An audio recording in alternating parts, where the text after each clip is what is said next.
Buenas tardes, profesor. En esta ocasión le hablaré sobre SQL y no SQL. ¿Qué es este lenguaje SQL? Este lenguaje fue creado inicialmente en la década de 1970. Es utilizado habitualmente por administradores de base de datos y también por analistas de datos. Estos los cuales desean configurar y ejecutar consultas analíticas. Además, este lenguaje se utiliza principalmente en bases de datos relacionales.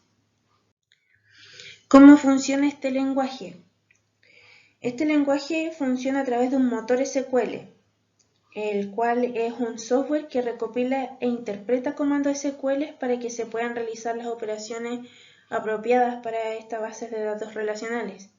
El objetivo principal de este motor son las operaciones CRUD, las cuales son crear, leer, actualizar y eliminar datos de una base de datos. Además, este motor incluye dos componentes principales, los cuales es un motor de almacenamiento y el procesador de consultas. El procesador de consulta es el proceso paso a paso de dividir el lenguaje de alto nivel en un lenguaje de bajo nivel para que la máquina pueda comprender y realizar las solicitudes que los usuarios piden. Por otro lado tenemos el motor de almacenamiento, el cual se encarga de almacenar, gestionar y recuperar toda la información de las tablas. Además, se utiliza para realizar estas operaciones CRUD mencionadas anteriormente entre el disco y la memoria. También tenemos las características de este lenguaje. Yo investigué y encontré comandos que al menos yo desconocía. Y los definí brevemente. Tenemos al LMD o DML, el cual es el lenguaje de manipulación de datos. Este nos permite a los usuarios llevar a cabo las tareas de consulta o manipulación de los datos.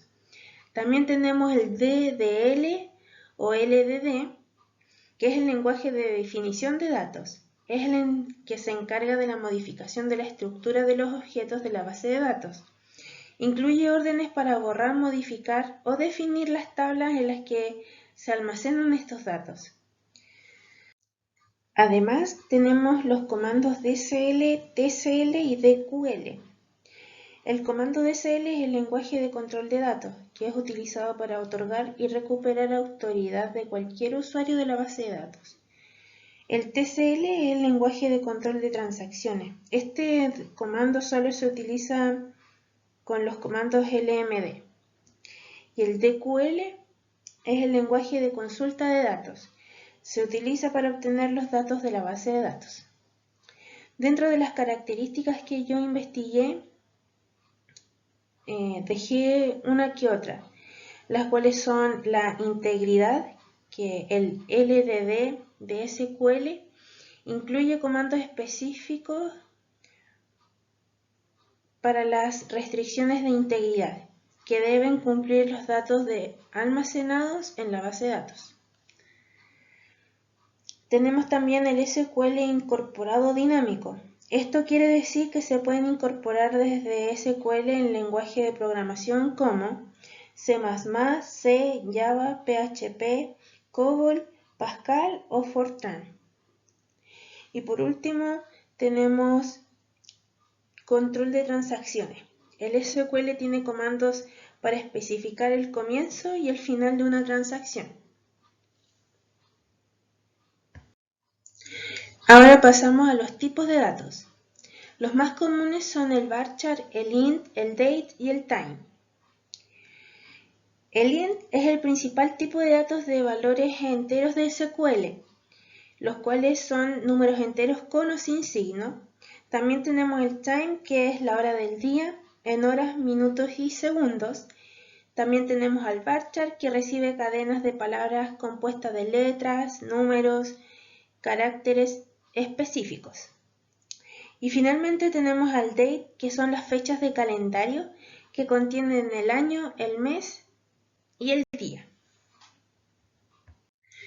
A continuación seguimos con el otro lenguaje, que es el NoSQL.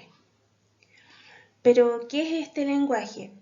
Hablar de NoSQL es hablar de estructuras que nos permiten almacenar información en aquellas situaciones en las que las bases de datos relacionales generan ciertos problemas que se deben principalmente a escalabilidad y rendimiento. Además, son sistemas de almacenamiento de información que no cumplen con el esquema de entidad-relación. Tampoco utilizan una estructura de datos en forma de tablas donde se almacenan los datos, sino que hacen uso de otros formatos como clave-valor, mapeo de columnas o grafos. ¿Pero cómo funciona este lenguaje? Como no se almacena la información en tablas, en su lugar se organizan los grandes volúmenes de datos en técnicas flexibles. Por esta razón, los sistemas NoSQL son ideales para las aplicaciones que utilizan muchos datos en los cuales se deben almacenar. Además, como este sistema utiliza clústeres de hardware y servidores de nube, la capacidad se distribuyen uniformemente. Como características tenemos los esquemas flexibles y el particionado. Los esquemas flexibles es donde se pierde la estructura de tabla. Por ende, se puede establecer diferentes niveles jerárquicos e incluso guardar diferentes tipos de datos en un mismo campo. Por otro lado, el particionado se basa en que un documento puede distribuirse en varios equipos, eliminando la necesidad de que un solo disco tenga la capacidad de guardar todo en un conjunto de datos.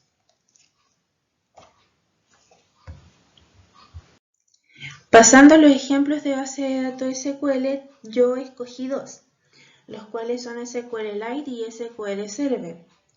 SQLite, a diferencia de los sistemas de gestión de base de datos cliente-servidor, el motor de este no es un proceso independiente con el que el programa principal se comunica. En lugar de eso, la biblioteca se enlaza con el programa pasando a ser parte integral del mismo. El programa utiliza la funcionalidad SQLite a través de llamadas simples a subrutinas y funciones. Además, en su versión 3, SQLite permite a las bases de datos tener hasta 2 TB de tamaño y también permite la inclusión de campos tipo blob. Por otro lado, SQL Server es una base de datos que es desarrollada por la empresa Microsoft. El lenguaje que utiliza es TSQL, que es Transact SQL, una implementación del estándar ANSI del lenguaje SQL utilizado para manipular y recuperar datos DML y crear tablas y definir relaciones entre ellas DDL. Está tradicionalmente disponible para sistemas operativos Windows y desde el 2016 está disponible para Linux. También tenemos ejemplos de base de datos NoSQL. Al igual que en la diapositiva anterior, yo escogí dos, que son MongoDB y Cassandra. La base de datos MongoDB es la que lidera en varias empresas y permite a estas ser más ágiles y escalables. Esta base de datos fue creada para brindar rendimiento y gran disponibilidad, además de estar orientada a documentos los cuales son almacenados en Bison, el cual es una representación binaria de JSON. Por otro lado tenemos a Cassandra, que es una base de datos de código abierto. Esta nos permite solventar los problemas relacionados con el rendimiento del motor de búsqueda y fue diseñada para que la configuración de exploración fuesen altamente escalables, horizontales y económicas. Bueno, también tenemos las bases de datos que usan grandes empresas. Facebook y Twitter usan Cassandra. Instagram y WhatsApp usan bases de datos diferentes. Instagram usa PostgreSQL y WhatsApp usa SQLite. ¿Cuándo usar SQL o no SQL? SQL se utiliza en un proyecto en el cual el volumen de los datos no tendrá un gran crecimiento o se realice de forma muy lenta.